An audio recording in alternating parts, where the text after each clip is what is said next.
Down the ages past, Allah sent His messengers to deliver humankind from darkness to light.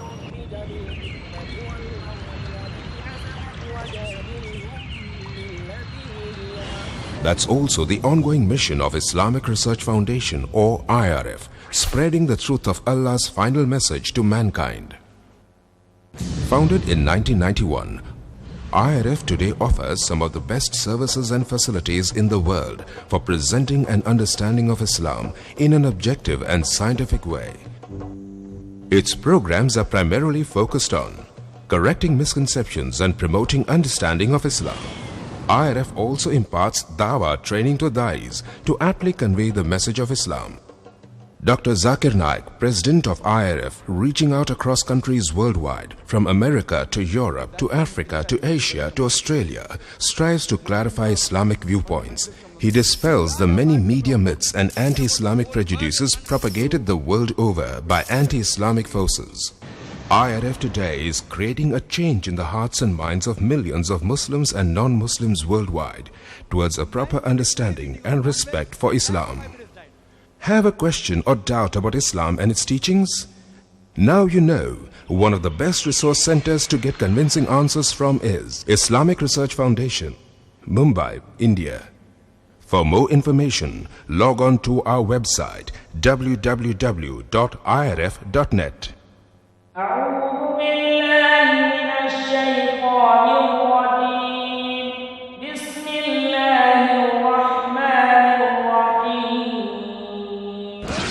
میں پناہ چاہتا ہوں اللہ کی شیطان مردود سے. شروع اللہ کے نام سے جو بڑا مہربان نہایت رحم کرنے والا ہے.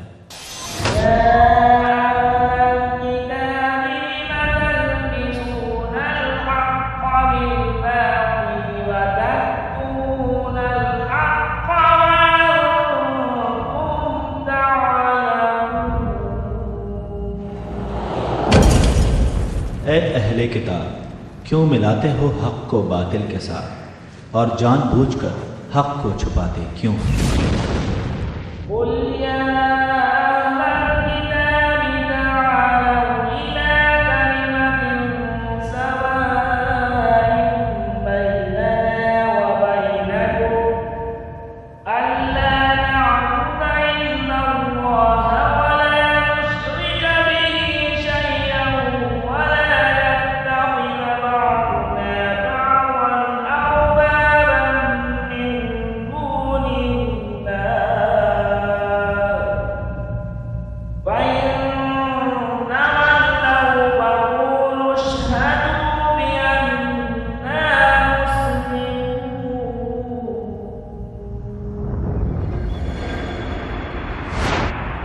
تم کہہ دو اے اہل کتاب، آ جاؤ ایک بات کی طرف جو برابر ہے ہمارے تمہارے درمیان، کہ ہم اللہ کے سوا کسی کی بھی بندگی نہ کریں اور اللہ کے ساتھ کسی کو بھی شریک نہ مانیں، اور اللہ کے سوا آپس میں بھی ایک دوسرے کو رب نہ مانیں. اگر یہ سیدھی بات بھی وہ قبول نہ کریں تو اعلان کر دو کہ گواہ رہو ہم تو حکم کے تابع ہیں، یعنی مسلم ہیں.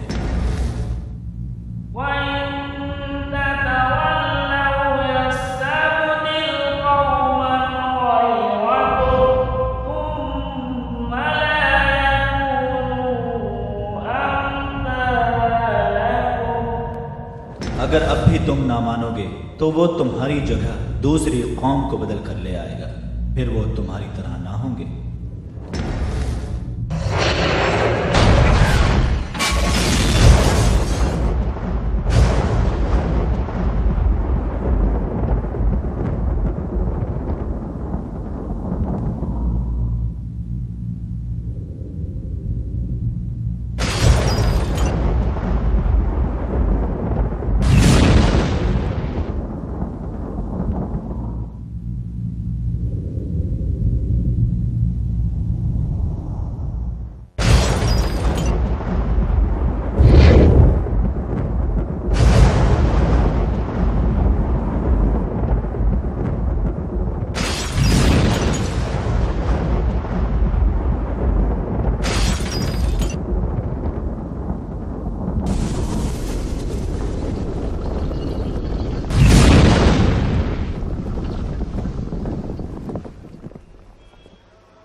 العالمين والصلاة والسلام على سيد الأنبياء والمرسلين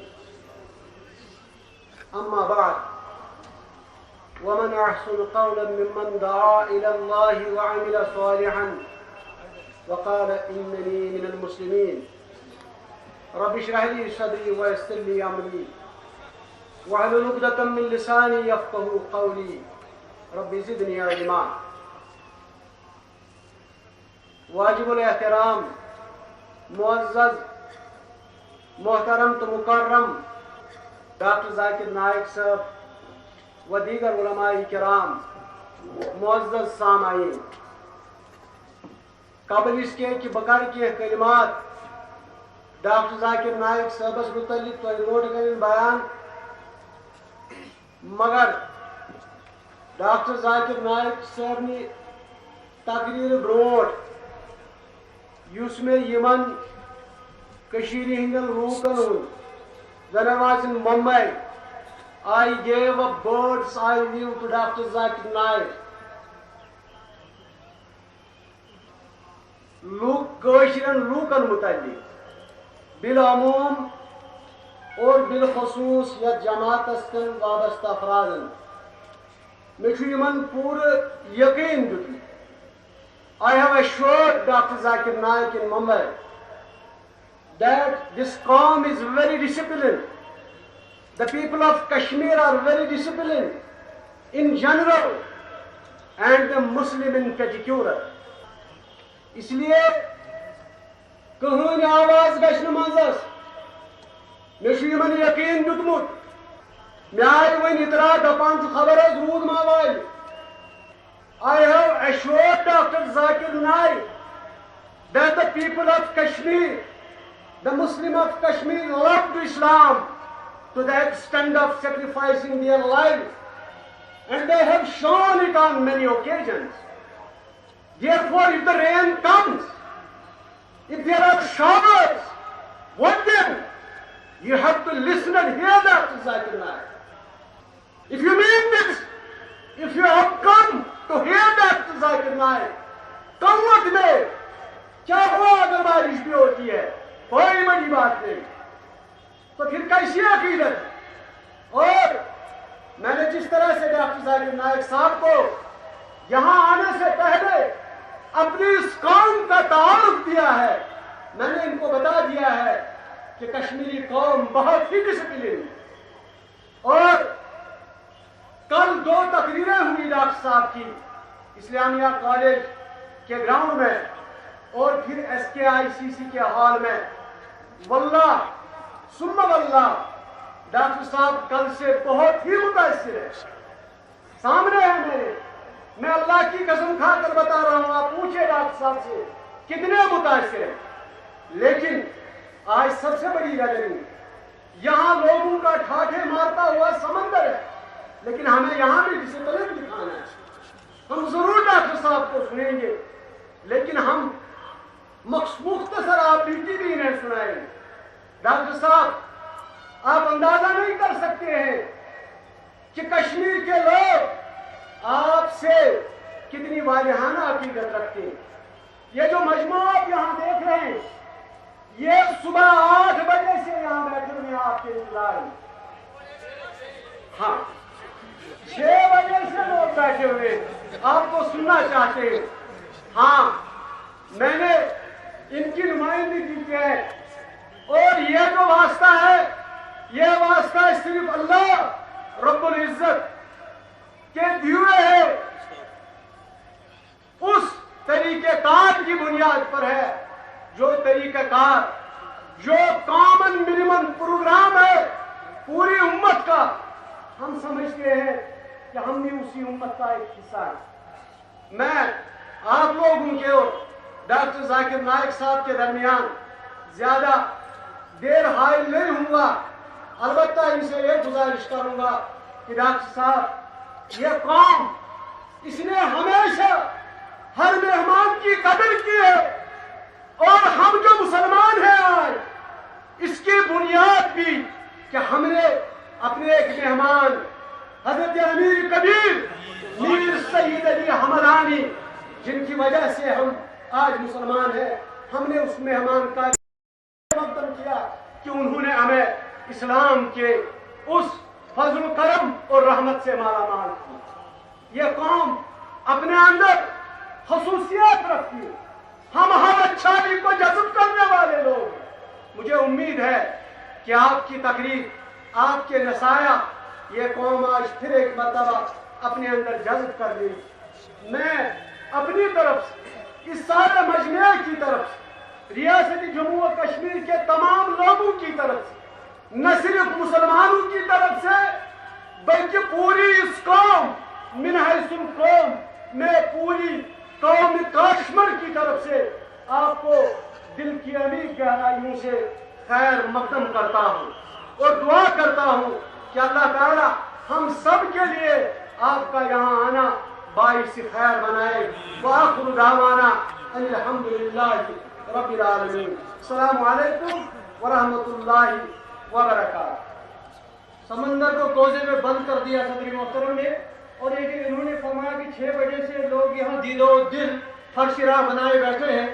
یہ حقیقت ہے. اگر میں یہ کہوں کہ 5:15 بجے سے ہی تو شاید مبارکہ نہیں ہوگا. تو میں ڈاکٹر صاحب سے یہ کہہ دوں گا، اللہ تعالیٰ نے انہیں جو عظمتیں اور رفعتیں عطا کی ہے، ڈاکٹر صاحب ہم یہ کہیں گے ذالک فضل اللہ یؤتیہ من یشاء، یہ آپ پر اللہ تعالیٰ کا فضل ہے، جسے چاہتا ہے عطا کر دیتا ہے. نہیں تو ایک نہیں اور کمزور سی شخصیت، تھر تھراتی شخصیت، لیکن اللہ جس سے کام لینا چاہتا ہے تو پھر اس کا جسہ نہیں دیکھتا. ڈاکٹر صاحب اس وقت دعوت و تبلیغ کے میدان کی بلندیوں کو چھو رہے ہیں، تو ہم یہ کہیں گے اس میں خود ان کا کوئی حصہ نہیں. ان سعادت بدولی بازو نیز تانا بخشت خدای بخشندہ.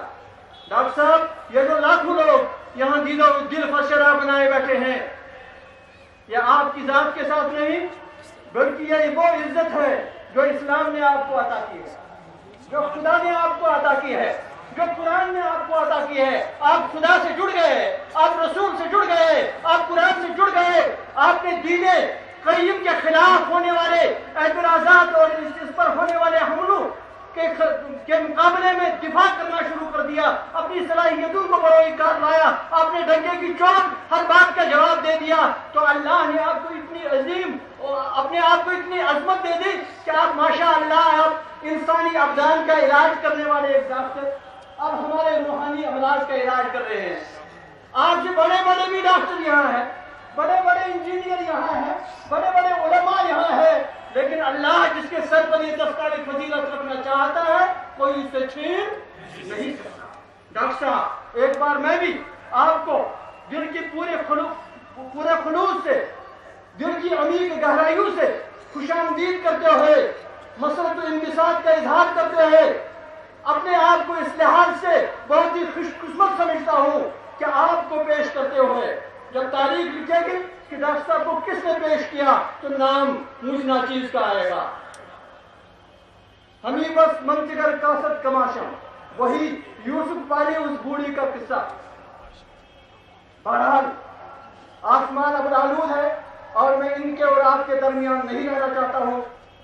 ایک اور خوش قسمتی، ڈاکٹر صاحب کا یہ ننھا منا بچہ یہ تلاوت کرنا چاہتا ہے ہونہار بروا کے چکلے چکلے پار.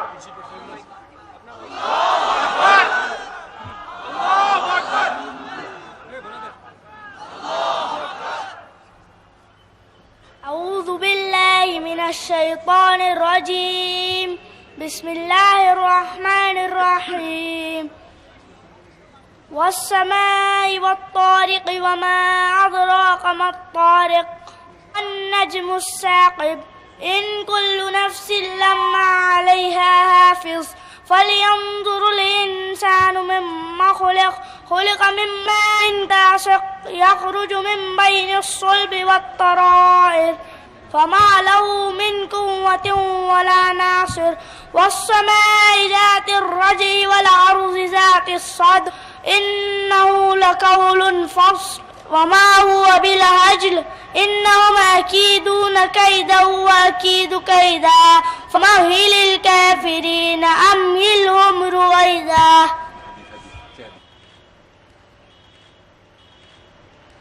عن أبي مرصد الغنوي رضي الله عنه قال سمعت رسول الله صلى الله عليه وسلم لا تصلوا إلى القبور ولا تجلسوا عليها. It means Abdullah ibn Mas'ud narrated, heard the Prophet sallallahu alaihi wasallam saying, do not pray facing towards the graves and do not sit on them. And Abdullah ibn Mas'ud radhiyallahu anhu qala sami'tu Rasulullah sallallahu alaihi wasallam ayyul amali habbu ilallah qala as-salatu ala waqtiha qultu summa ayyun qala birrul walidayn qultu summa ayyun qala al-jihadu fi sabilillah. Muttafaqun alayh. It means Abdullah ibn Mas'ud asked the Prophet sallallahu alaihi wasallam, which deed is more honorable to Allah? Prophet sallallahu alaihi wasallam said, to offer as-salah at the stated time. I asked then what Prophet sallallahu alaihi wasallam said, to be good to parents. I asked then what Prophet sallallahu alaihi wasallam said, to do jihad in Allah's way. And Usman radhiyallahu anhu qala qala Rasulullah sallallahu alaihi wasallam khairukum man ta'allama al-Qur'ana wa 'allamahu. It means Usman radhiyallahu anhu narrated that the Messenger of Allah, peace be upon him, said, the best among you is who learn the Quran and teach it to others. Oh, the moon has come, the day is done, the night has covered up the sun. I stood so often before you to pray, but I wonder, Allah, tell me what did I do today? Did I remember the words of Al-Fatiha? Did I take time to thank you for all that I had? Did I call on you to guide my way? Tell me what did I do today? I whisper to you as I made ruku, Subhana Rabbi Al-Azim. Did I turn to you and did I obey? Oh Allah, tell me what did I do today? Sami Allahu liman hamida, Rabbana lakal hamd. La ilaha illallah, la ilaha illallah, la ilaha illallah. I bow to you, the face in dust, Subhana Rabbi Ala, but was my fate bright or great? Oh Allah, tell me what did I do today? Did I use my time? Did I use my mind? If I search my heart, what will I find? The light of the gangster glimmering way. Oh Allah, tell me what did I do today? What did I do today? What did I do today? What did I do today? Thank you. تم سلامت رہو ہزار برس, تم سلامت رہو ہزار برس, ہر برس کے ہو دن 50,000. تو ڈاکٹر ذاکر نائک صاحب ان تشریف تو ات دوران کر گزارش یمن دوستن یا بزرگن کا سوال کرنا آسی سلپی پر سوزن تم لیکھت سٹیجس پہ تو یوتا موقع پت میلے تم حساب دن ڈاکٹر صاحب جواب. جناب ڈاکٹر ذاکر نائک صاحب.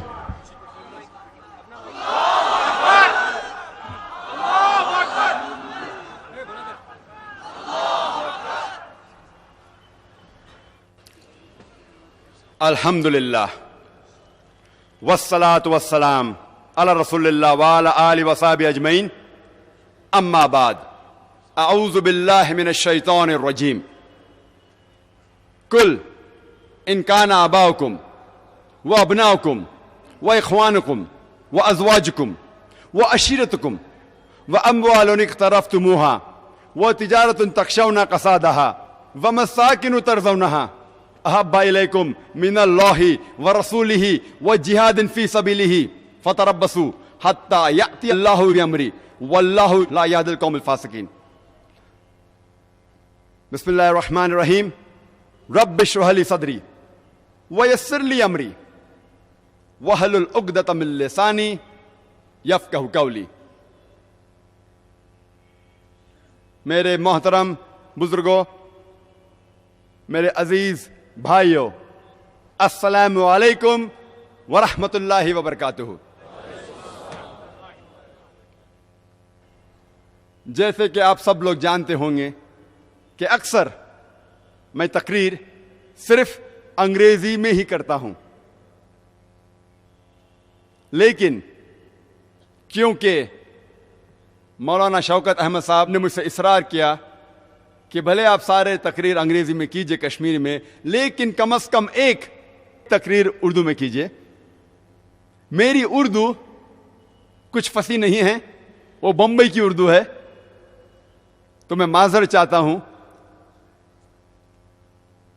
میں لکھنؤ کی اردو نہیں بات کرتا ہوں اور میری تعلیم انگریزی میں ہوئی ہے، اسی لیے اس تقریر میں کئی غلطیاں کروں گا میں، تو اس کے لیے معذرت چاہتا ہوں۔ ہر تقریر میں بھلے انگریزی یا اردو میں ہو، جتنی بھی غلطیاں ہیں وہ میری طرف سے اور شیطان کی طرف سے، اور ساری حق کی بات جو نکلتی ہے وہ صرف اللہ سبحانہ و تعالیٰ کی طرف سے ہے۔ لیکن خصوصاً کیونکہ یہ تقریر اردو میں ہے، اس کے لیے میں واضح کرنا چاہتا ہوں تقریر کے شروع میں کہ کافی غلطیاں ہونے والی ہے اردو زبان میں، تو آپ اس کو نظر انداز کیجئے، اور تقریر کا جو مقصد ہے اسے اگر آپ دھیان دیں گے اور غلطیاں کو نظر انداز کریں گے تو انشاءاللہ اس تقریر کا کچھ مقصد حل ہوگا انشاءاللہ۔ آج کی اس تقریر کا موضوع ہے دعویٰ یا ہلاکت۔ پہلے ہم یہ سمجھ لیں دعوت کسے کہتے ہیں، دعویٰ یا دعوت کسے کہتے ہیں۔ ہم لوگ جو اردو زبان یا ہندی زبان جانتے ہیں، جب بھی ہم یہ لفظ دعوت سنتے ہیں فوراً ہمارے دماغ میں بریانی یا پلاؤ آتا ہے۔ دعوت یا دعویٰ کے معنی بریانی یا پلاؤ نہیں ہے، دعویٰ کے معنی ہے بلانا، اور دعوت صرف غیروں کو دی جاتی ہے، اپنوں کو نہیں۔ اور آج ہم کھانے کے دعوت کے بارے میں ذکر نہیں کرنے والے، ہم ذکر کرنے والے ہیں دعوت الاسلام، دین الحق، اسلام کی طرف بلاوا۔ عام طور پہ یہ لفظ دعوت جب بھی کوئی مسلمان اسلام کے بارے میں بات کر رہا ہے، بھلے وہ غیر مسلمان ہو یا مسلمان سے بات کر رہا ہے، اسے کہتے ہیں دعوت۔ لیکن خصوصاً ہم جب کہتے ہیں، جو صحیح لفظ ہے، جب ہم غیر مسلمان سے بات کرتے ہیں، ہم غیر مسلمان کو اسلام کی طرف بلاتے ہیں، صحیح معنی میں اسے کہتے ہیں دعوت، کیونکہ دعوت صرف غیروں کو دی جاتی ہے، اپنوں کو نہیں، گھر والوں کو دعوت نہیں دی جاتی۔ تو اسی لیے جب ہم غیر مسلمانوں سے اسلام کی بات کرتے ہیں، اسے اسلام کی طرف بلاتے ہیں، اس کا صحیح لفظ ہے دعوت۔ اور جب ہم مسلمانوں سے اسلام کی بات کرتے ہیں، اس کا صحیح عربک لفظ ہے اصلاح۔ اصلاح کے معنی ہوتی ہے مرمت کرنا، سدھارنا۔ ہم جب مسلمان کو اسلام کے بارے میں اور علم اسے دیتے ہیں تو صحیح عربی لفظ ہے اصلاح۔ اور جب ہم غیر مسلمانوں سے کہتے ہیں کہ اسلام کی طرف آؤ، اسے کہتے ہیں دعویٰ۔ میں نے اس تقریر کے پہلے ایک آیت کی تلاوت کی جو سورہ توبہ سورہ نمبر 9 میں سے ہے، اور سورہ توبہ سورہ نمبر 9 سارے قرآن مجید میں سب سے سخت سورہ ہے۔ میں کیوں کہتا ہوں کہ سورہ توبہ سورہ نمبر 9 سارے قرآن مجید میں سب سے سخت سورہ ہے؟ کیونکہ یہ ایک واحد سورہ ہے جو بسم اللہ الرحمن الرحیم سے نہیں شروع ہوتا ہے، ورنہ قرآن مجید میں ہر سورہ کے پہلے ہے بسم اللہ الرحمن الرحیم، اللہ کے نام سے جو رحمت والا ہے۔ لیکن سورہ توبہ کے شروعات میں بسم اللہ الرحمن الرحیم نہیں ہے۔ اس کی کیا وجہ ہے؟ مثال کے طور پہ اگر آپ اپنی اہلیہ، اپنے بیوی یا اپنی والدہ کے ساتھ شری نگر میں دال لیک کے قریب اگر آپ چل رہے ہیں، دال لیک کے بازو کی سڑک پہ سے چل رہے ہیں، اور وہاں سے ایک لفنگا، ایک بدماش آپ کی اہلیہ یا آپ کی والدہ کا ہینڈ بیگ چھین کے بھاگ جاتا ہے، آپ کیا کریں گے؟ آپ کیا کریں گے؟ آپ اس کا پیچھا کریں گے، اور جب آپ اسے پکڑیں گے آپ نہیں کہیں گے السلام علیکم ورحمۃ اللہ وبرکاتہ، آپ نہیں کہیں گے بسم اللہ الرحمن الرحیم، آپ کہیں گے اے بھائی صاحب ہینڈ بیگ دے دو نہیں تو میں گردن توڑ دوں گا، اے بھائی صاحب ہینڈ بیگ دے دو نہیں تو منہ پھوڑ دوں گا۔ آپ موضوع پہ ڈائریکٹ آئیں گے، فوراً آئیں گے، آپ السلام علیکم نہیں کہیں گے، آپ بسم اللہ الرحمن الرحیم نہیں کہیں گے، آپ موضوع پہ فوراً آئیں گے، بھائی صاحب میرے اہلیہ کا ہینڈ بیگ دے دو ورنہ گردن توڑ دوں گا، اے بھائی صاحب میری اہلیہ کا ہینڈ بیگ دے دو نہیں تو ٹانگ توڑ دوں گا، آپ موضوع پہ فوراً آئیں گے۔ اسی طریقے سے جب آپ سورہ توبہ پڑھیں گے پہلی چند آیتوں میں اللہ سبحانہ و تعالیٰ ذکر کرتے ہیں کہ ایک صلح تھی، ایک سمجھوتا تھا مسلمان اور مکہ کے مشرکوں کے بیچ، مکہ کے مشرکوں اور مسلمان کے بیچ ایک صلح تھا، ایک سمجھوتا تھا، اور یہ سمجھوتا، یہ صلح ایک طرفہ مشرکوں نے توڑ دیا۔ اللہ تعالیٰ ذکر کرتا ہے آیت نمبر 5 میں، اور انہیں خبردار کر رہے ہیں۔ اللہ تعالیٰ فرماتے مشرکوں سے اگر آپ 4 مہینوں میں نہیں سدھر جاؤں گے نہیں تو اعلان جنگ۔ اللہ تعالیٰ کہتے مشرکوں سے آپ نے صلح توڑ دی، اگر آپ 4 مہینے میں نہیں سدھرو گے تو اعلان جنگ۔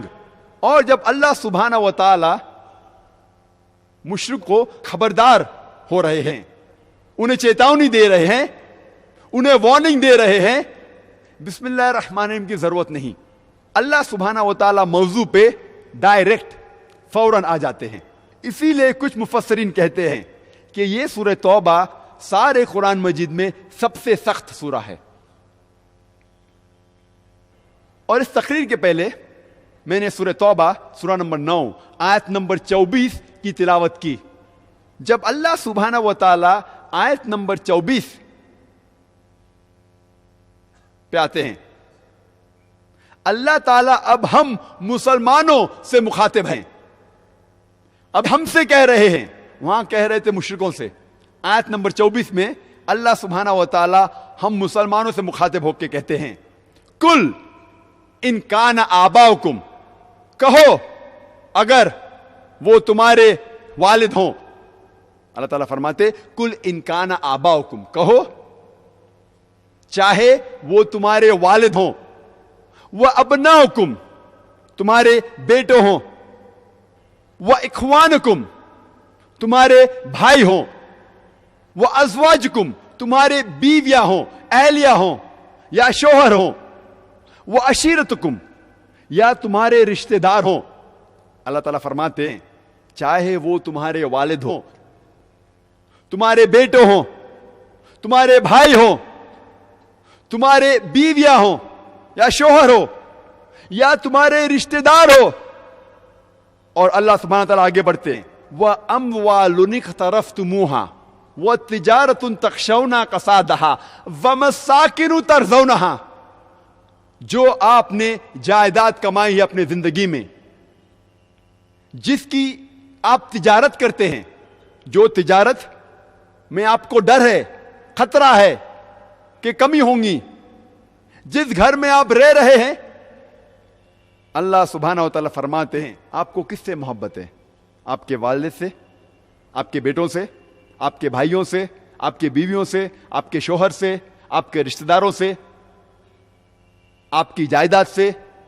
آپ کو ڈر ہے، خطرہ ہے اپنے تجارت کا، آپ کو ڈر ہے جس گھر میں آپ رہ رہے ہیں۔ اور اللہ تعالیٰ آگے فرماتے احب الیکم من اللہ ورسولہ وجہاد فی سبیلہ، اگر آپ ان 8 چیزوں سے زیادہ محبت کرتے ہیں، اللہ سے زیادہ، اللہ کے رسول سے زیادہ، اور اللہ کے راہ میں جہاد کرنے سے زیادہ، اللہ تعالیٰ فرماتے اگر آپ کو ان 8 چیزوں سے آپ کے والد، آپ کے بیٹوں، آپ کے بھائیوں، آپ کے بیوی اور شوہر، آپ کے رشتہ دار، آپ کی جائیداد جو آپ نے اکٹھا کی, آپ کی تجارت, آپ کے گھر, اگر ان سب چیزوں سے آپ کو زیادہ محبت ہے, اللہ سے زیادہ, اللہ کے رسول سے زیادہ, اللہ کے راہ میں جہاد کرنے سے زیادہ, تو اللہ تعالیٰ کہتے ہیں فتربصوا, ٹھہرو, رک جاؤ. جب اللہ تعالیٰ فرماتے ہیں فتربصوا, رک جاؤ, اللہ تعالیٰ کیا کہنا چاہتے ہیں؟ مثال کے طور پہ اگر ایک سکول میں ایک بڑا طالب علم ایک چھوٹے طالب علم کو پریشان کر رہا ہے, اور وہ چھوٹا طالب علم بڑے طالب علم سے کہتا ہے ٹھہرو, میں میرے بڑے بھائی کو بلاؤں گا, اور اس کا بڑا بھائی اس علاقے کا سب سے بڑا گنڈا ہے, تو جب چھوٹا طالب علم بڑے طالب علم سے کہتا ہے ٹھہرو, وہ ایکچولی اسے کہہ رہا ہے بھاگ جاؤ, سدھر جاؤ, ورنہ میں تم کو سبق سکھاؤں گا. اسی طریقے سے اللہ تعالیٰ فرماتے فتربصوا, ٹھہرو, رک جاؤ, حتی یأتی اللہ بامری, جب تک اللہ سبحانہ و تعالی اپنا ڈسیشن, اپنا پیغام آپ تک نہیں پہنچائیں گے, جب تک اللہ سبحانہ و تعالی آپ کو ہلاک نہیں کرتے, جب تک اللہ سبحانہ و تعالی آپ کو برباد نہیں کرتے. فتربصوا حتی یأتی اللہ بامری واللہ لا یہدی القوم الفاسقین, اور اللہ سبحانہ و تعالی فاسق لوگوں کو ہدایت نہیں دیتا. اللہ تعالیٰ فرماتے اگر آپ کو ان 8 چیزوں سے آپ کے والد, آپ کے بیٹے, آپ کے بھائیوں, آپ کے شوہر اور بیویاں, آپ کے رشتہ دار, آپ کی جائیداد, آپ کی تجارت, آپ کے گھر, ان سب چیزوں سے زیادہ محبت ہے اللہ سے زیادہ, اللہ کے رسول سے زیادہ, اللہ کے راہ میں جہاد کرنے سے زیادہ, تو اللہ تعالیٰ کہتے ہیں ٹھہرو, آپ لوگ سدھر جاؤ, نہیں تو اللہ سبحانہ و تعالیٰ آپ کو برباد کر دیں گا, اللہ سبحانہ و تعالیٰ آپ کو ہلاک کر دیں گا. واللہ لا یہدی القوم الفاسقین, اور اللہ سبحانہ و تعالیٰ فاسق لوگ کو ہدایت نہیں دیتا. اللہ تعالیٰ فرماتے ہیں سورہ محمد میں, سورہ نمبر 47 آیت نمبر 30 میں اللہ تعالیٰ فرماتے وَإِن تَتَوَلَّوْا يَسْتَبْدِلْ قَوْمًا غَيْرَكُمْ ثُمَّ لَا يَكُونُ أَمْثَالَكُمْ, اگر آپ اپنے ذمہ داریوں سے بھاگو گے, آپ اپنی ذمہ داریاں نہیں نبھاؤ گے, تو اللہ تعالیٰ فرماتے اللہ تعالیٰ آپ کی جگہ ایک دوسری قوم لے کے آئیں گے اور وہ آپ کی طرح نہیں ہوں گے. اگر آپ اپنے ذمہ داریوں سے بھاگیں گے, ذمہ داریاں نہیں نبھائیں گے, جو اللہ سبحانہ و تعالیٰ نے آپ کو کہا ہے وہ اگر آپ بات نہیں مانیں گے, تو اللہ تعالیٰ فرماتے ہیں اللہ تعالیٰ آپ کی جگہ ایک دوسری قوم لے کے آئیں گے جو آپ کی طرح نہیں ہوں گے. یستبدل قوما غیرکم ثم لا یکون امثالکم, اور یہ اللہ تعالیٰ کا نظام ہے کہ جو لوگ باقی لوگ کو نیچے دیکھتے ہیں, اللہ سبحانہ و تعالیٰ وہ لوگ کو نیچے سے اٹھا کے ان کے سر پہ بٹھاتا ہے. مثال کے طور پہ اللہ سبحانہ و تعالیٰ نے پہلے یہود لوگ کو چنا تھا, اللہ سبحانہ و تعالیٰ نے اپنا کلام یہودوں پہ نازل کیا تھا, جوز لوگ پہ, اور اللہ تعالیٰ فرماتے ہیں سورہ جمعہ میں سورہ نمبر 62 آیت نمبر 5 میں اللہ تعالیٰ فرماتے اللہ سبحانہ و تعالیٰ نے موسیٰ علیہ السلام کے ذریعے یہود کو کلام بھیجا تھا, لیکن وہ لوگ نے اللہ سبحانہ و تعالیٰ کی بات نہیں مانی. ان کی مثال گدھوں جیسی ہے جس کے اوپر کتاب لاد دی گئی ہے اور وہ سمجھتے نہیں. اور یہ یہود عربوں کو نیچے دیکھتے تھے. اللہ سبحانہ و تعالیٰ نے اپنے کلام کے ذریعے, قرآن مجید کے ذریعے, یہ عرب جو جاہل قوم تھی انہیں الحمدللہ دنیا کا سرتاج بنایا. الحمدللہ. اللہ تعالیٰ کہتے یستبدل قوما غیرکم ثم لا یکون امثالکم, اگر آپ اللہ سبحانہ و تعالیٰ کی بات نہیں مانیں گے, اپنے ذمہ داریاں نہیں نبھائیں گے, تو اللہ تعالیٰ آپ کی جگہ ایک دوسری قوم لے کے آئیں گے جو آپ کی طرح نہیں ہوں گی. اللہ تعالیٰ فرماتے سورہ آل عمران میں سورہ نمبر 3 آیت نمبر 110 میں کنتم خیر امۃ اخرجت للناس, اللہ تعالیٰ فرماتے آپ لوگ, اللہ تعالیٰ مسلمان سے کہتے آپ سارے امہ میں سب سے بہترین امہ ہیں, سارے لوگوں میں, سارے جہاں میں سب سے بہترین امہ ہیں. کنتم خیر امت اخرجت للناس, آپ ساری انسانیت میں, آپ مسلمان سب سے بہترین امہ ہیں. جب بھی آپ کو کوئی عہدہ ملتا ہے, آنر ملتا ہے, پوسٹ ملتا ہے, اس آنر کے ساتھ, اس عہدے کے ساتھ ذمہ داریاں بھی ہوتی ہے. جتنا اونچا عہدہ اتنی زیادہ ذمہ داریاں. مثال کے طور پہ ایک اسکول میں ایک پرنسپل کا عہدہ ٹیچر سے زیادہ ہے, ایک ٹیچر کا عہدہ ایک کلرک سے زیادہ ہے. اسی طریقے سے ایک پرنسپل کی ذمہ داریاں ایک ٹیچر سے زیادہ ہے, ایک ٹیچر کی ذمہ داریاں کلرک سے زیادہ ہے. جب اللہ سبحانہ و تعالیٰ قرآن مجید میں فرماتے ہیں کنتم خیر امت اخرجت للناس, او مسلمانوں آپ سب سے بہترین امہ ہیں سارے جہاں میں, کیا ہمارے لیے کوئی ذمہ داری نہیں ہے؟ ذمہ داریاں کا ذکر اسی آیت میں, اور اللہ تعالیٰ فرماتے ہیں تأمرون بالمعروف وتنہون عن المنکر وتؤمنون باللہ, کیونکہ ہم لوگوں کو اچھائی کی طرف بلاتے ہیں اور برائی سے روکتے ہیں. اللہ تعالیٰ کہتے ہیں کہ ہم سب سے بہترین امہ ہیں کیونکہ ہم لوگوں کو اچھائی کی طرف بلاتے ہیں اور برائی سے روکتے ہیں. اگر ہم لوگوں کو اچھائی کی طرف نہیں بلائیں گے اور لوگوں کو برائی سے نہیں روکیں گے تو ہم مسلمان کہنے کے لائق نہیں ہیں, ہم خیر امہ کہنے کے لائق نہیں ہیں.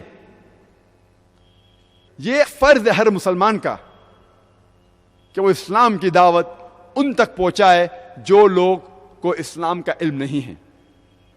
ہر مسلمان کے لیے فرض ہے کہ وہ غیر مسلمانوں تک اسلام کی دعوت پہنچائے.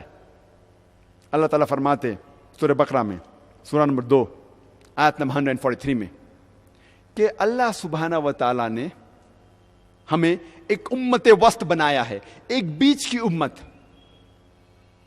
تاکہ ہم غیروں کو دعویٰ دے اور ان پہ گواہ بنے, اور ہمارے آخری نبی محمد صلی اللہ علیہ وسلم ہم پہ گواہ بنے. میں جب بھی یہ سوال پوچھتا ہوں مسلمانوں سے, سارے جہاں میں آپ سب سے زیادہ محبت کس سے کرتے ہیں؟ میں آپ سے پوچھنا چاہتا ہوں, سارے جہاں میں آپ سب سے زیادہ محبت کس سے کرتے ہیں؟ اللہ سے. ماشاءاللہ. آپ کسی بھی مسلمان سے پوچھئے کہ آپ سب سے زیادہ محبت سارے جہاں میں کس سے کرتے ہیں, اور وہ کہیں گا اللہ سے. ہم اللہ سے اپنی والدہ سے زیادہ محبت کرتے ہیں کہ نہیں؟ بے شک کرتے ہیں. اپنے والد سے زیادہ محبت کرتے ہیں, اپنے بچے سے زیادہ محبت کرتے کہ نہیں؟ ہم کس سے زیادہ محبت کرتے ہیں؟ اللہ سے. ماشاءاللہ. اپنے والدہ سے زیادہ, اپنے والد سے زیادہ, اپنے بیویوں سے زیادہ کرتے کہ نہیں؟ بے شک کرتے ہیں.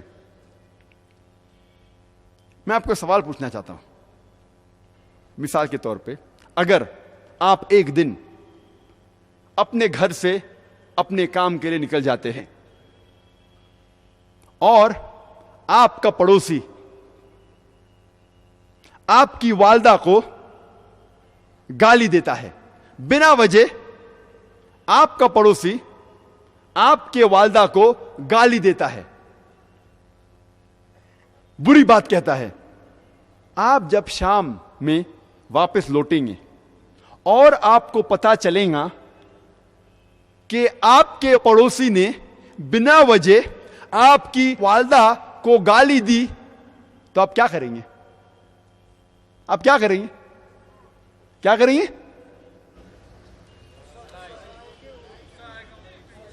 پیٹیں گے. کیا کریں گے؟ سر توڑ دیں گے. کیا کریں گے؟ دانت توڑ دیں گے. کیا کریں گے؟ اگر کوئی پڑوسی نے بنا وجہ آپ کے والدہ کو گالی دی تو آپ کیا کریں گے؟ جنگ کریں گے. کیا کریں گے؟ کیا کریں گے؟ جنگ کریں گے. ایک بھائی صاحب کہہ رہا ہے کہ میں اس کے منہ توڑ دوں گا, ایک بھائی صاحب کہتا ہے کہ میں اس کے دانت توڑ دوں گا, ایک کہتا ہے کہ میں جنگ کروں گا. کیوں؟ کیونکہ ہم اپنے والدہ سے محبت کرتے ہیں. آپ کہیں گے یہ پڑوسی کی جرت کیسی کہ اس نے میری والدہ کو گالی دی. آپ اس کو سبق سکھائیں گے, سکھائیں گے کہ نہیں؟ بے شک. اگر آپ کے پاس خود کے پاس طاقت نہیں ہے تو اب کیا کریں گے؟ بھاڑے سے لوگ کو لے کے آئیں گے, لیکن سبق سکھائیں گے. سکھائیں گے کہ نہیں؟ ہاں کہ نہیں؟ بالکل. کیونکہ ہم اپنے والدہ سے محبت کرتے ہیں. اگر کوئی ہماری والدہ کو بنا وجہ گالی دیتا ہے, ہم اس کا سر پھوڑ ڈالیں گے, دانت توڑ ڈالیں گے, اس کی جان لے لیں گے. اگر ہمارے پاس خود کے پاس طاقت نہیں ہے تو ہم لوگوں کو بھاڑے پہ لے کے آئیں گے, لیکن اس کو سبق سکھائیں گے. سکھائیں گے کہ نہیں؟ بے شک. کیوں؟ کیونکہ ہم اپنے والدہ سے محبت کرتے ہیں. اللہ سبحانہ و تعالیٰ فرماتے ہیں قرآن مجید میں, سورہ مریم میں, سورہ نمبر 19 آیت نمبر 88 to 92, اللہ تعالیٰ فرماتے وَقَالُوا اتَّخَذَ الرَّحْمَنُ وَلَدًا. وہ لوگ کہتے ہیں کہ اللہ سبحانہ و تعالیٰ نے بیٹا جنا. لَقَدْ جِئْتُمْ شَيْئًا إِدًّا. ان نے اللہ سبحانہ و تعالیٰ کو سب سے بڑی گالی دی. اللہ تعالیٰ قرآن مجید میں فرماتے ہیں اگر کوئی بھی کہتا ہے کہ اللہ سبحانہ و تعالیٰ نے بیٹا جنا, ان نے اللہ سبحانہ و تعالیٰ کو سب سے بڑی گالی دی. اور اللہ فرماتے وَقَالُوا اتَّخَذَ الرَّحْمَنُ وَلَدًا لَقَدْ جِئْتُمْ شَيْئًا إِدًّا تَكَادُ السَّمَاوَاتُ يَتَفَطَّرْنَ مِنْهُ. اگر آسمان کو احساس ہوتا تو آسمان پھٹ اٹھتا. وَتَنشَقُّ الْأَرْضُ, یہ زمین کھل پڑتی. وَتَخِرُّ الْجِبَالُ هَدًّا, اور یہ پہاڑ ٹکڑے ٹکڑے ہو کے گر جاتا. اللہ تعالیٰ فرماتے ہیں اگر اس آسمان کو ذرا بھی احساس ہوتا, ذرا بھی فیلنگز ہوتے, ذرا بھی سمجھ ہوتی, اگر کوئی کہتا کہ اللہ نے بیٹا جنا, یہ آسمان پھٹ اٹھتا, یہ زمین کھل پڑتی, یہ پہاڑ ٹکڑے ٹکڑے ہو کے گر پڑتا. لیکن ہم مسلمانوں کو کوئی فرق نہیں ہو رہا ہے. ہم کہتے ہیں کہ ہم اللہ سبحانہ و تعالیٰ کو سب سے زیادہ محبت کرتے ہیں. آپ جانتے ہیں ہر روز ہمارے غیر مسلمان بھائی, ہمارے عیسائی بھائی, ہمارے ہندو بھائی ہر روز کہہ رہے ہیں کہ اللہ نے بیٹا جنا, اور اب مسلمان منہ بھی نہیں کھول سکتے. ہم کہتے ہیں کہ ہم اللہ سے سب سے زیادہ محبت کرتے ہیں, اللہ کو اپنی والدہ سے زیادہ محبت کرتے ہیں کہتے ہیں, لیکن کیا صحیح حقیقت میں کرتے ہیں؟ جب ہمارے والدہ کو کوئی گالی دیتا ہے تو ہم کو اس کا سر توڑنا ہے, اس کے دانت توڑنا ہے, اس کی جان لینا ہے. ہر روز ہمارے غیر مسلمان بھائی کہتے ہیں کہ اللہ سبحانہ و تعالیٰ نے بیٹا جنا, اور ہم مسلمان منہ بھی نہیں کھول سکتے. میں نہیں کہتا ہوں کہ ان کی جان لو, میں نہیں کہتا ہوں کہ ان کے دانت توڑو, میں نہیں کہتا ہوں کہ انہیں مارو, کم از کم اپنا منہ تو کھولو. کیا ہو گیا مسلم امہ کو؟ اللہ تعالیٰ قرآن مجید میں کہہ رہے ہیں کہ جو کوئی کہتا ہے کہ اللہ نے بیٹا جنا, اس نے اللہ سبحانہ و تعالیٰ کو سب سے بری گالی دی. ہر روز ہمارے آفس میں, ہمارے اسکول میں, ہمارے یونیورسٹیز میں, ہمارے کام کرنے کی جگہ پہ لوگ کہہ رہے ہیں کہ اللہ نے بیٹا جنا. ساری دنیا میں آپ گھومو, ہمارے غیر مسلمان بھائی کہہ رہے ہیں کہ اللہ نے بیٹا جنا, اور ہم ہمارا منہ بھی نہیں کھول سکتے. ان کو سدھارنے کی بات تو دور رہی, ہم جا کے ان کا ساتھ دیتے ہیں. اور جب کرسمس نصارے لوگ کا ایک تہوار ہے, جب کرسمس ہوتا ہے تو کئی مسلمان جا کے کرسچن لوگ سے کہتے ہیں میری کرسمس. آپ کو پتا ہے جب آپ میری کرسمس کہتے تو کیا کر رہے؟ آپ شہادت دے رہے ہیں کہ اللہ سبحانہ و تعالیٰ نے نعوذ باللہ 25 دسمبر کو بیٹا جنا. آپ جب کہتے ہیں میری کرسمس, یہ کرسچن لوگ, یہ نصارہ لوگ, یہ 25 دسمبر کو کہتے ہیں کہ اللہ سبحانہ و تعالی نے عیسیٰ علیہ السلام اپنے بیٹے کو جنا، نعوذ باللہ. وہ کہتے ہیں کہ عیسیٰ علیہ السلام اللہ کا جنا ہوا بیٹا ہے اور وہ 25 دسمبر کو اللہ سبحانہ و تعالی نے انہیں جنم دیا. اور ہم جب کہتے ہیں میری کرسمس، سدھارنے کی بات تو دور رہی، ہم ان کا ساتھ دیتے ہیں اور ہم شہادت دیتے ہیں کہ اللہ نے 25 دسمبر کو بیٹا جنا. کیا ہو گیا میں مسلم امہ کو؟ جب ہمارے ہندو دوست ہمیں بلاتے ہیں کوئی تہوار کے لیے، اور ہمارے مہاراشٹر میں ایک بہت فیمس مشہور تہوار جو اب بھی چل رہا ہے وہ ہے گنیش چترتھی. آپ جانتے گنیش کو؟ گنیش چترتھی، گنپتی جانتے؟ گنپتی کو نہیں جانتے؟ کشمیر میں گنپتی نہیں بناتے، لیکن جہاں سے میں آ رہا ہوں مہاراشٹر سے اور باقی علاقوں میں ہندوستان میں ایک تہوار ہے جسے کہتے ہیں گنیش چترتھی، گنپتی. اگر کوئی ہندو دوست میرا مجھے اس تہوار کے لیے بلاتا ہے اور پرساد دیتا ہے، عام طور پہ ہم سب مسلمان جانتے ہیں کہ پرساد کھانا حرام ہے، کیونکہ اللہ سبحانہ و تعالیٰ نے کم از کم 4 جگہ واضح طور میں فرمائے ہیں. سورہ بقرہ سورہ نمبر 2 آیت نمبر 173، سورہ مائدہ سورہ نمبر 5 آیت نمبر 3، سورہ انعام سورہ نمبر 6 آیت نمبر 145 اور سورہ نحل سورہ نمبر 16 آیت نمبر 115 میں حرمت علیکم المیتۃ والدم ولحم الخنزیر وما اہل لغیر اللہ بہ، آپ کے لیے حرام ہے مرا ہوا گوشت، خون، خنزیر اور وہ کھانا جس کے اوپر غیر اللہ کا نام لیا گیا ہے. جو بھی کھانا جس کے اوپر اللہ کے علاوہ کسی اور کا نام لیا گیا ہے ہم جانتے ہیں کہ وہ حرام ہے. لیکن جب ہمارے ہندو دوست ہمیں بلاتے پوجا کے لیے اور جب پرساد پیش کرتے ہیں ہم اس کا دل نہیں توڑنا چاہتے ہیں، تو ہم کیا کرتے؟ ہم بسم اللہ بول کے کھا لیتے. کل ہم بسم اللہ بول کے شراب پئیں گے، پرسوں بسم اللہ بول کے خنزیر کا گوشت کھائیں گے. کیا ہوگا میں مسلم امہ کو؟ ہم منہ بھی نہیں کھول سکتے. ہم ہمارے غیر مسلمان دوست کو ناراض نہیں کرنا چاہتے. ہم سمجھتے ہیں کہ اگر میں کہوں گا کہ میں پرساد نہیں کھاؤں گا تو اس کا دل ٹوٹ جائے گا. ہم کو ہمارے غیر مسلمان کے دوستی زیادہ محبت ہے اللہ سے زیادہ. ہم ہمارا منہ بھی نہیں کھول سکتے. اسلام کی دعوت دینا بہت آسان ہے. اللہ تعالیٰ فرماتے قرآن مجید میں کس طریقے سے دعوت دی جانی چاہیے. جیسے میں کہہ رہا تھا، مثال کے طور پر اگر بمبئی میں کوئی ہندو میرا دوست مجھے اگر گنیش کی پوجا کے لیے بلائیں گا اور مجھے پرساد دیں گا تو میں ایک آسان سا سوال اسے پوچھوں گا. میں اس سے پوچھوں گا یہ گنیش کون ہے؟ یہ گنپتی کون ہے؟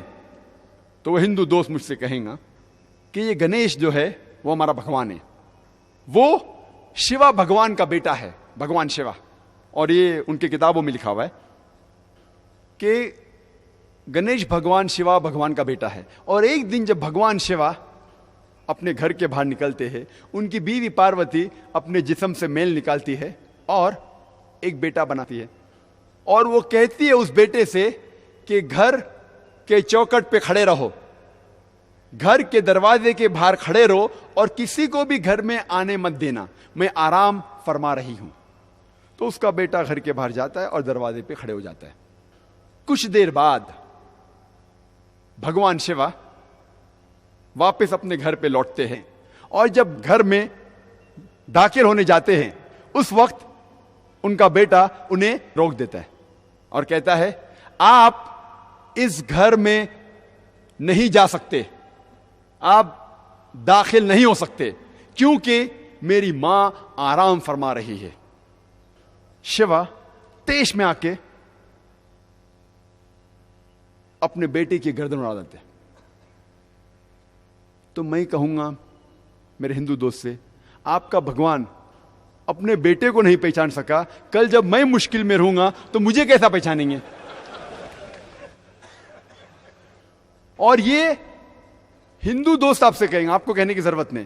اور یہ کہانی آگے بڑھتی ہے کہ بھگوان اپنے بیٹے کا سر اتنا دور اڑا ڈالتے کہ واپس نہیں لے کے آ سکتے، تو لوگوں سے کہتے کہ پہلے جانور جو نزدیک میں آئیں گا آپ کے، اس کی گردن اڑاؤ اور میرے پاس لے کے آؤ. تو پہلا جانور جو ان کے سامنے آتا ہے وہ ہے ہاتھی. تو وہ ہاتھی کی گردن اڑاتے اور شیوا کے پاس لے کے آتے، اور بھگوان شیوا اپنے بیٹے کے سر پہ لگاتا ہے، اور وجود میں آتا ہے گنپتی، ایک لڑکا جس کے سر کی جگہ ہے ہاتھی کا سر. میں کہوں گا اب اس کو بھگوان مانتے؟ میرا دوست کہے گا ارے جانے دینا ذاکر، یہ تو کہانی ہے. ارے لیکن یہ آپ کا بھگوان ہے کیا؟ ارے ذاکر جانے دینا، یہ تو صرف کہانی ہے. میں کہوں گا آپ مجھے ثابت کر کے دکھاؤ کہ گنیش بھگوان ہے، اور میں پرساد کھاؤں گا، کیونکہ قرآن میں لکھا ہوا ہے کہ اللہ کے نام کا کھانا میں کھا سکتا ہوں. بولیں گا جانے دینا ذاکر، یہ چھوڑ، کہانی ہے یہ صرف میرے مذہب میں. میں کہوں گا نہیں، مجھے ثابت کر کے دکھاؤ، ابھی میں اس کے پیچھے بھاگوں گا. اور یہ بہت آسان ہے. ہمیں کسی بھی غیر مسلمان کے خدا کو گالی نہیں دینا چاہیے. اللہ تعالیٰ فرماتے ہیں قرآن مجید میں سورہ انعام میں سورہ نمبر 6 آیت نمبر 108 میں، آپ وہ لوگوں جن کی وہ پوجا کرتے ہیں، جن لوگوں کی وہ اللہ کے علاوہ پوجا کرتے ہیں، ان کو آپ گالی مت دو. جن لوگوں کی وہ پوجا کرتے ہیں، عبادت کرتے ہیں اللہ کے علاوہ، ان لوگوں کو آپ گالی مت دو، نہیں تو جہالت میں وہ لوگ اللہ سبحانہ و تعالیٰ کو گالی دیں گے. تو ہمیں غیر مسلمانوں کے بھگوان کو گالی دینا حرام ہے. تو ہمیں کچھ نہیں کہنا چاہیے، صرف پوچھنا چاہیے یہ کون ہے، اور وہ ہندو یا وہ غیر مسلمان اپنے آپ اپنا کام کریں گا. آپ کو انہیں برا بھلا نہیں کہنا چاہیے، اسلام میں اجازت نہیں ہے. لیکن یہ تو پوچھ سکتے کون ہے یہ، آپ کا گنیش کون ہے، آپ کا بھگوان کون ہے. منہ تو کھولو. ہم منہ کھولنے سے ڈرتے ہیں. اور میں جس شہر میں سے آ رہا ہوں بمبئی، آپ کو شاید پتا ہوگا اس کی فضا کیسی ہے، پر الحمدللہ ثم الحمدللہ یہ غیر مسلمان میری اور عزت کرتے ہیں. یہ غیر مسلمان جب میں جاتا ہوں میری اور عزت کرتے ہیں. جب میں جاؤں گا ایئرپورٹ کے تھرو، دیکھتے او ذاکر صاحب آئے، وہ امیڈیٹلی گرین چینل کے تھرو جانے دیں گے. جب میں جاتا ہوں دکان پہ ڈسکاؤنٹ دیتے، کچھ لوگ فری بھی دیتے. اللہ کی بات کرنے سے کس سے ڈرنا، حق کی بات کرنے سے کیوں ڈرنا. اللہ سبحانہ تعالیٰ فرماتے ہیں سورہ بقرہ میں سورہ نمبر 2 آیت نمبر 120 میں، وَلَن تَرْضَىٰ عَنْكَ الْيَهُودُ وَلَا النَّصَارَىٰ حَتَّىٰ تَتَّبِعَ مِلَّتَهُمْ. یہ یہود اور نصارہ آپ سے کبھی بھی خوش نہیں رہیں گے جب تک آپ ان کا مذہب نہیں قبول کریں گے. اللہ تعالیٰ فرماتے سورہ بقرہ میں سورہ نمبر 2 آیت نمبر 111 میں، وَقَالُوا لَن يَدْخُلَ الْجَنَّةَ إِلَّا مَنْ كَانَ هُودًا أَوْ نَصَارَىٰ. اللہ تعالیٰ فرماتے ہیں وَقَالُوا لَن يَدْخُلَ الْجَنَّةَ إِلَّا مَنْ كَانَ هُودًا أَوْ نَصَارَىٰ. وہ لوگ کہتے ہیں یہود اور نصارہ، آپ مسلمان لوگ کبھی بھی جنت میں نہیں جائیں گے. آپ کتنی بھی اچھائیاں کرو، ہر روز صلاح پڑھو، نماز پڑھو، حج کے لیے جاؤ، رمضان میں روزہ رکھو، زکوٰۃ دو، آپ کے پیشانی پہ نماز کے داغ ہو، تب بھی آپ جنت میں نہیں جائیں گے جب تک آپ یہود یا نصارہ نہیں بنیں گے. اللہ تعالیٰ فرماتے تلک امانیہم، یہ بکواس ہے بکواس. کل ان سے کہو ہاتھ برہانکم، آپ اپنا ثبوت پیش کرو، ان کنتم صادقین، اگر آپ سچے ہو. اللہ تعالیٰ فرماتے جب بھی کوئی بھی بڑے بڑے ڈینگے مارتا ہے، بڑی بڑی بات کہتا ہے، ان سے کہو کل ہاتھ برہانکم، آپ اپنا ثبوت پیش کرو، ان کنتم صادقین، اگر آپ سچے ہو. اور یہ عیسائی لوگ نے، کرسچن لوگ نے اپنا ثبوت، اپنا بائبل کہتے کتاب المقدس، بائبل کو 2000 سے زیادہ زبانوں میں پیش کیا ہے. وہ کہتے ہیں میری بائبل یہ کہتی ہے، میری بائبل وہ کہتی ہے، میری بائبل یہ کہتی ہے، میری بائبل وہ کہتی ہے. ہمیں کیا کرنا چاہیے؟ بائبل کو پورا چاٹ لینا چاہیے. جب اللہ تعالیٰ فرماتے ہیں کل ہاتھ برہانکم، ان کو اپنا ثبوت پیش کرنے کہو، جب ثبوت پیش کرتے تو کیا ہمیں مان لینا چاہیے؟ ہمیں جانچ پڑتال کرنا چاہیے کیا ان کا ثبوت صحیح ہے کہ غلط ہے. جب بھی کوئی آپ کو شناختی کارڈ دکھاتا ہے، آپ دیکھتے ہیں وہ صحیح ہے کیا غلط ہے. اسی طریقے سے جب وہ اپنا بائبل پیش کرتے ہیں, کہتے ہیں کہ یہ اللہ کا کلام ہے, کیا ہمیں چاٹ لینا چاہیے اسے؟ ہمیں دیکھنا چاہیے وہ صحیح ہے کہ نہیں. کتنے مسلمان دیکھ رہے ہیں ان کے بائبل کو؟ اللہ تعالیٰ کہتا ہے ان سے پوچھو اپنا برہان لے کے آؤ, اور وہ اپنا برہان, اپنا بائبل 2000 سے زیادہ زبانوں میں پیش کیے ہیں. آپ زبان کا نام لو اور اس زبان میں بائبل موجود ہے. اللہ تعالیٰ کہتا ہے ان سے کہو کہ اپنا ثبوت پیش کرو.